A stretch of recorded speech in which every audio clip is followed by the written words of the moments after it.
wawazfumu mtsikana amene ali pa screen iyo ndiwakuba. mtsikana ameneyu ndiwakuba. mtsikana ameneyu zina lake ndi Trinity Walker, amachokera ku Nchewu.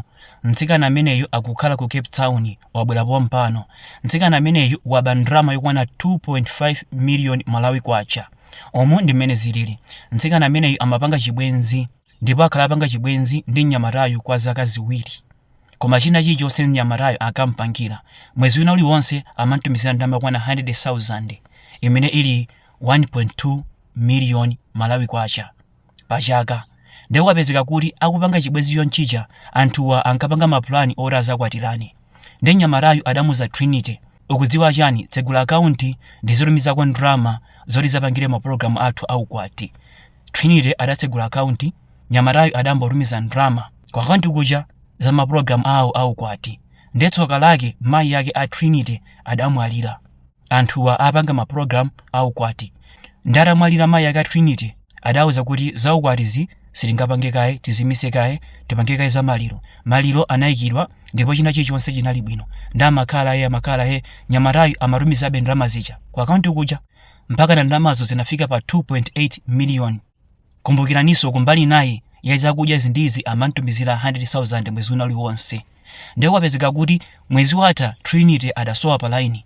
Nyamatayu analodabwa, zokhala bwanji wayesesa kunsakasaka Trinity koma samapezeka. Kenakono mwezi unowu Trinity adamtumizira message nyamatayu, pano ndili ku Cape Town.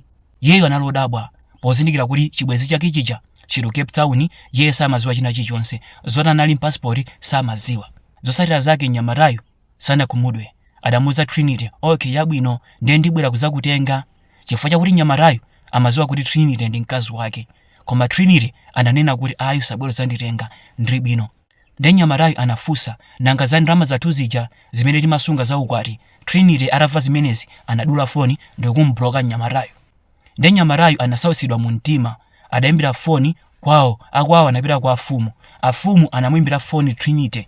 Trinityso atangomva kuti afumu akuyankhula pa foni adablokaso afumu aja. Ndi zotsatira zake nyamatayu waswa zochita. Ndi nyamatayu akumusakasaka Trinity. Kwa anthu amene mukudziwa kumene kuli Trinity, chonde timbireni foni pa namba iyi. Nyamatayu akufuna ndalama zake. Kwa anthunso amene mukumusunga Trinity, choti muziwe ndichi, lero mtsikanayu wapanga chipongwe mkulu ameneyo, koma pammawa angathoza kupangani inuyo chipongwe. Ndi akuluakulu khanosamala ndi mtsikana ameneyo. Angathe kubwera ngati akukondani ndi cholinga afuna kubereni kapena afuna kugwiseni ntchito. Ndi akuluakulu chonde osagwa m'mayesero a mtsikana ameneyo. Mtsikana ameneyo ndi wakuba. Komanso akuluakulu choti muziwe ndichi, mtsikana ameneyo si mtsikana, ndi mayi, ndi wankulu. Mungathe kuona mwina ali zaka 28. Ndi choti muziwe ndichi, mtsikana akakwanisa zaka 28 koma pita msogolo alibe mamuna odalirika, alibe mamuna olozeka, kwinaku sikumakhala zachikondi, kwinaku kumakhala business. Ndi mamuna amene amampeza mu nthawi imeneyi, yeyu amangofuna kuti amugwiritse ntchito, chifukwa chakuti yeyu zachikondi anakanika. Adayesera zachikondi ali mma 20 zidankanika. Ndi kungofika 28 umapita msogolo sikumakhala chikondi. Ndi akuluakulu osamakomedwa ndi azikazi amene ali zaka 28 umapita msogolo. Ngati mopanga nawo zachikondi kumakhala osamala, chifukwa chakuti atsikana ambiri simakhala chikondi, imakhala business.